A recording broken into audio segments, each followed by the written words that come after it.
We just saw some incredible feats from the man himself, Kenjaku. I mean, the stuff he was doing with the mini Uzumaki and the way he just blew out Yuki's stomach, my god, he was going hard. First, he railed Choso, and then he slammed Yuki. My man's just on another level. But I have been seeing some absolutely crazy things from him on Twitter, especially after chapter 207, both with the spoilers and with the chapter out now. And I mean, some just wild takes, which is a very big issue that I've noticed in the series that has to do with the weekly schedule release of JJK. And that is what I'll be talking about today, of why Kenjaku is overrated and overhyped with an asterisk by some fans, and I will admit it's just a small minority. It's definitely not the majority. The majority of fans definitely don't overrate him. However, I do understand that the title alone is going to make some Kenjaku fans very upset, so go ahead, cry in the comments and do your worst. But nonetheless, if you are a fan of Jujutsu Kaisen, do be sure to subscribe to the channel. There is a ton of JJK content just like this, versus battles, discussions, theories, what ifs, as well as live streams and live reviews, 2 chapters, and as a matter of fact, as this video is going up, today I'm going to be doing a live review and discussion on chapter 207. So hey, if you like Jujutsu Kaisen, be sure to subscribe. And also thank you to all the special grade and honored one members of the channel, and of course we just have that guy Trey, so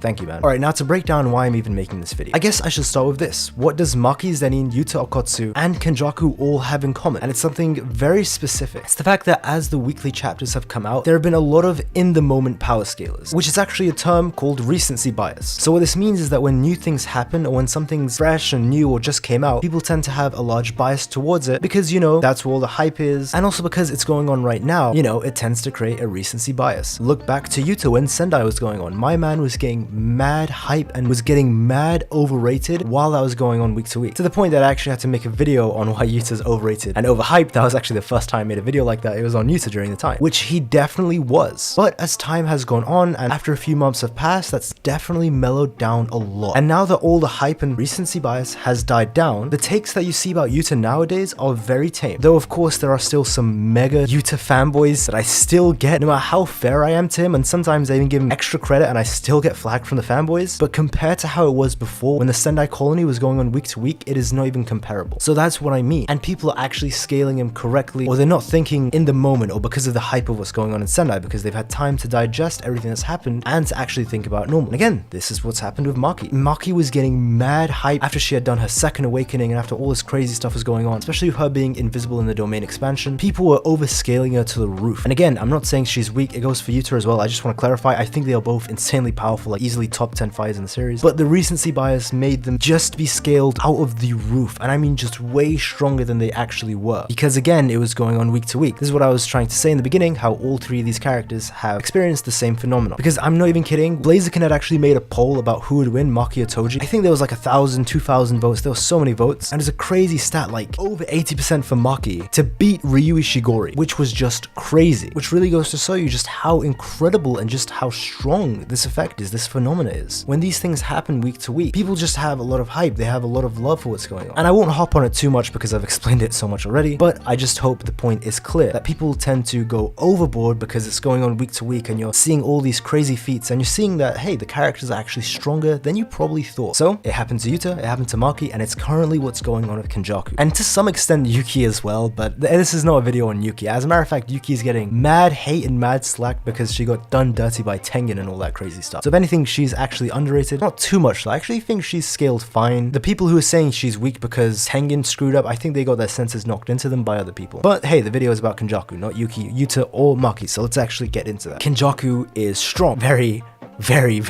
strong, to say the least. He just blows everything we thought about him out of the water. Now, to be fair, I had actually thought he was way stronger than Geto, and I mean, even in my video, which is like an hour and a half of where I rank all the JJK characters from several forms and in several arcs even, I had actually put Kenjaku insanely high. I actually put him higher than Yuta, Yuki, or Jackpot. I actually put him very high. I think I put him legitimately in the top 3 or 4 in the entire series. This was way before we even knew he had gravity or any of these crazy stuff. Keep in mind, I had actually said that thinking he didn't have another curse technique. I had always thought that the brain hopping or body taking, I guess, grave robbing, don't know what to call it. Basically the curse technique where he takes other people's bodies, I thought that was his only curse technique, and it's implied by Yuki, so again, not confirmed, but heavily implied, and sometimes it's basically the author's way of confirming something, that Kenjaku swapping bodies is a curse technique. So in that sense, I think I and everyone else who thought that was right. However, what I was wrong at was he does have another curse technique somehow. I really just don't understand how he has this. So it goes like this. He has Geto's curse technique because he's in from Geto's body, he has the brain hopping curse technique, which it's something that he used multiple times since he swapped bodies for thousands of years, so it's not a one-time curse technique. But on top of that, he has the gravity curse technique, and here's the interesting thing: the gravity curse technique is his own. It's not something he's taken from others, or he's taken through the Uzumaki, such as how he taken Mahito's technique. This is actually his own. So it's really weird. Why does he have two curse techniques? And again, I mean the true Kenjaku. He has the curse technique to swap bodies, and then he has gravity. He is quite the scientist, so possibly the brain hopping thing is something formed from that. I really just don't get it, but I am fairly confident that it will be explained if we ever get a Kenjaku flashback, or even possibly a Heian era flashback. Though the thing is, evidence actually suggests that Kenjaku is far older than just the Heian era, that he goes back 1,000 years even before the Heian era, and this is because of the era that Durav came back. So he was the person that Yuta one-shot. He was one of the big four in Sendai Colony. That guy was actually from well over 1,000 years ago. I think it was 2,000 years ago, and Kenjaku recruited him from that era. So Kenjaku is just really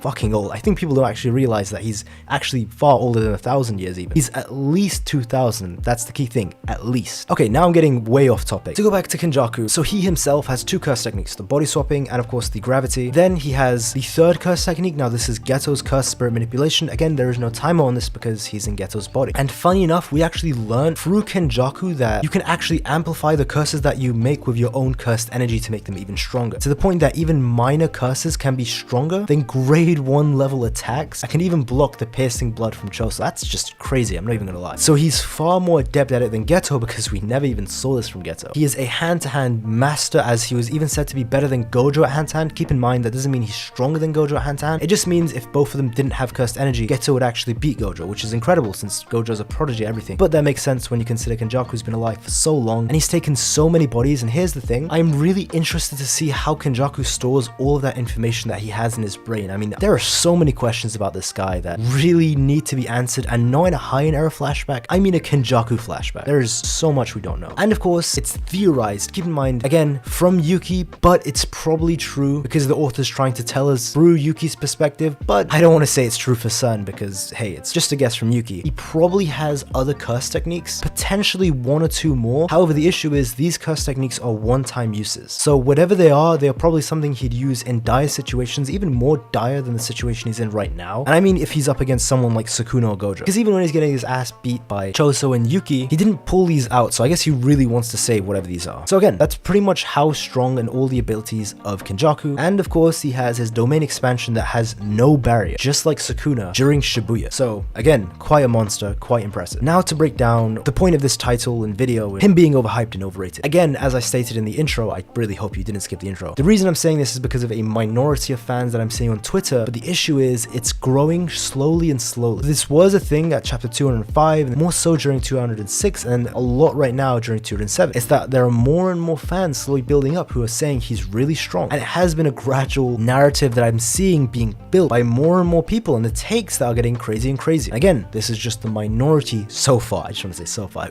Who knows? Maybe next chapter there's going to be many Kenjaku wankers or something. I have no clue. But what I'm seeing people say, well, I'm seeing them say many things, so I'll just start with all of the outlandish takes that I'm seeing right now. So the first one is not that crazy, I'm not gonna lie, so I'm gonna start off very light, and it's the fact that people think Kenjaku could beat 15-fingered Sukuna. Now, I think this is pretty crazy, but I think it's at least possible. I mean, I myself think that Yuki and Kenjaku are on the level of 15-fingered Sukuna. Do I think that means that they could beat 15-fingered Sukuna? I just really don't think so, but I will admit it's possible. More so of Kenjaku, though I am interested to see how a domain clash would go if 15-fingered Sukuna and Kenjaku both do their domains with no barriers. I'm so curious to see how that domain clash would go, honestly. But at the very least, it's not the craziest take in the world. If you say that Kenjaku, using every trick he has, all the curse techniques that he stored, and he just goes all out against Sukuna, but he wins extreme high diff, I can live with that. I might even agree with that, I'm not even gonna lie. But I'm not even kidding, I've seen people say that he would mid-diff 15-fingered Sukuna, or that he would even low diff him. I'm like, what? That is just outlandishly crazy. But again, this is kind of the light takes that I've seen, and also the ones that are actually pretty reasonable. Now, it's one of the craziest takes that I've seen, and this is something going around a lot. It's the fact that people genuinely think that Kenjaku would be a good match for Gojo, and this is just absolutely nuts. So what I've seen a lot, and keep in mind, I just want to clarify, when I made the community post on this, people are confused saying, what do you mean? I haven't seen anyone overrate or overhype him. I've seen this in pockets of Twitter, and I've also seen this in my own comments, and crazy enough, actually in my live stream chats, I've been seeing this for a couple weeks. So again, I know not everyone sees this, but hey, because I am a JJK YouTuber, so I see a lot of people's takes, because that is important for me to make these videos. I'm seeing quite frequently some crazy takes, such as Kenjaku would maybe beat Gojo or be a good match, and I'm like, that's crazy. Now keep in mind, that's rare, but what I'm seeing being common is people saying is that if Kenjaku and Gojo fought, Gojo would only win with a high diff or a mid diff. Keep in mind, that is nuts. Absolutely crazy. If you think Gojo and Kenjaku fight and Gojo mid diffs him, that is just insane Kenjaku wank. Gojo is just a beast on another level. And I want to remind people, because for some reason, everyone is forgetting the fact that Kenjaku in Shibuya said himself, and he definitely knew, had Kenjaku teamed up with Jogo, Hanami, Mahito, Dagon, and Choso, with Kenjaku, all of these characters teaming up. So we have domain amplifications, we have many domain expansions, a bunch of nutty techniques, all this on top of Kenjaku with his gravity and his own domain expansion crazy stuff. He thought that the chances of all of them together beating Gojo is 0. Truly. That's even why he told Jogo, go and fight him yourself and just see how strong he is. When Gojo fought him, he realized it doesn't matter if all of them team up, they have no chance of just beating this guy. Gojo is really something else. He's built different. If Gojo were to fight Kenjaku, it would be a low diff. I even want to say potentially a no diff. I don't care if this guy has some crazy ass second or third secret curse technique. He better have 100 broken ass OP curse techniques for him to even begin to think about beating Gojo, which he of course doesn't. It's a no diff or a low diff, because remember, even he himself said and thought the only chance they have of even beating Gojo, all of them combined, is sealing him. That's it. That's all they had. If Kenjaku was truly that close to Gojo, that Kenjaku and Gojo fighting would be a mid diff in Kenjaku's favor, would be a mid diff with Gojo winning, then if you just stack on Dagon, Hanami, Mahito, and just a bunch of other crazy curses, they would definitely beat Gojo, because Kenjaku would be able to actually tango with him. But that's the thing, he can't. Gojo is just too strong, and it's just crazy to see people really underestimate or underrate Gojo, and this is just crazy. I mean, we're actually underrating Gojo of all people. I'm really shocked and baffled by this, guys. And it is a minority, as I've said many times, but it is growing in the community. People think that this man would actually be a match for Gojo. He just isn't. Gojo and full-powered Sukuna aren't special grade level. They are beyond special grade. These are sorcerers that appear every 1 in 1,000 years. They are truly